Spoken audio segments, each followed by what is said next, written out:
How many people talk over their own intros?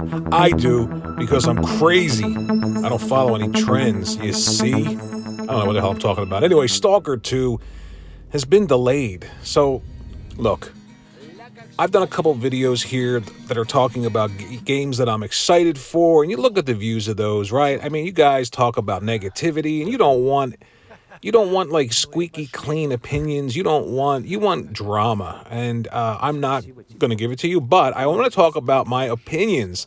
The last video I made kind of got blasted for having an opinion, and people don't like hearing opinions, but this isn't good. I'm somebody who's been around a long time. I've been around before the Xbox was announced. I was around when it was announced. I'm still around after it's been announced, thankfully, and I loved the original Xbox and the 360, but I feel like Microsoft's done nothing to keep me as a fan. And by default, most people that I know think like I do when it comes to console gaming.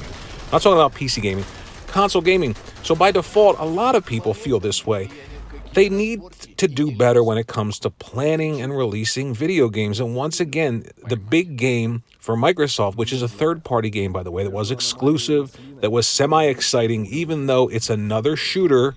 I remember when Microsoft had a problem, it was labeled a shooter box, but here we are, 20 years later, another shooter we're waiting for is delayed to the end of the year. So for Microsoft and Xbox, early 2022, there isn't much. And when you look across the street, because I do that, I have both consoles, I like playing games.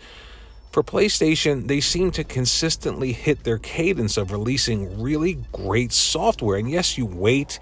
They started the generation with a couple games that were exclusive, then they were dry around the holiday. This isn't something new if you're older and you've lived through these generations. This is standard playbook for Sony. And here we are coming up early February with a AAA huge game, Horizon Forbidden West.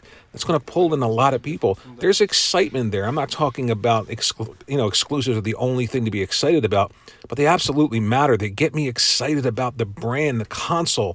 They get me excited because I know they're going to put all of their effort into it. The story, the characters, the worlds, the gameplay. And yes, there are third-party games that I get excited about too, but it's always those first-party games that make me very excited.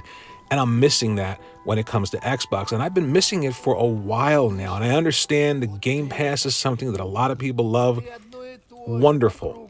Wonderful. If you love the games that are dropping in there and you play those, have a great time. I'm just talking from a personal standpoint.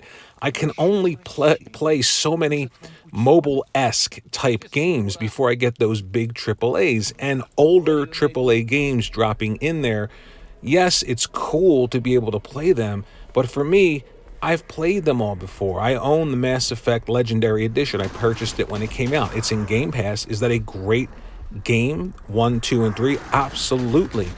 But does it negate having a big new sequel or new AAA IP launching on your system? No. So I'm hopeful that by the end of this year, which it seems like it's going that route, by the end of the year for the holiday 2020, hopefully they'll have big AAA games. Now, I know Scorn is still something that is coming out, and I know Perfect Dark is something that's in the future. I don't think Perfect Dark, Starfield, and Stalker 2 are coming out this year, obviously. Hopefully, Starfield doesn't get delayed, but all we have is a placeholder date.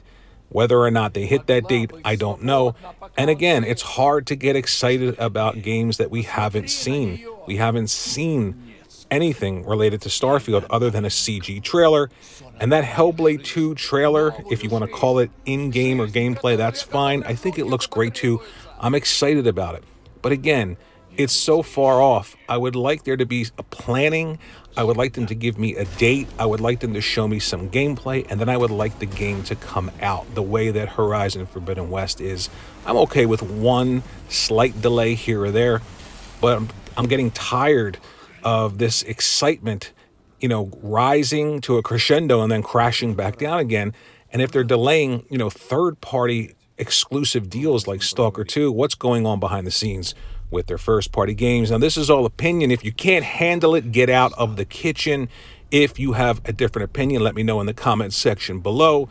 Like and subscribe, and I'll see you in the next video.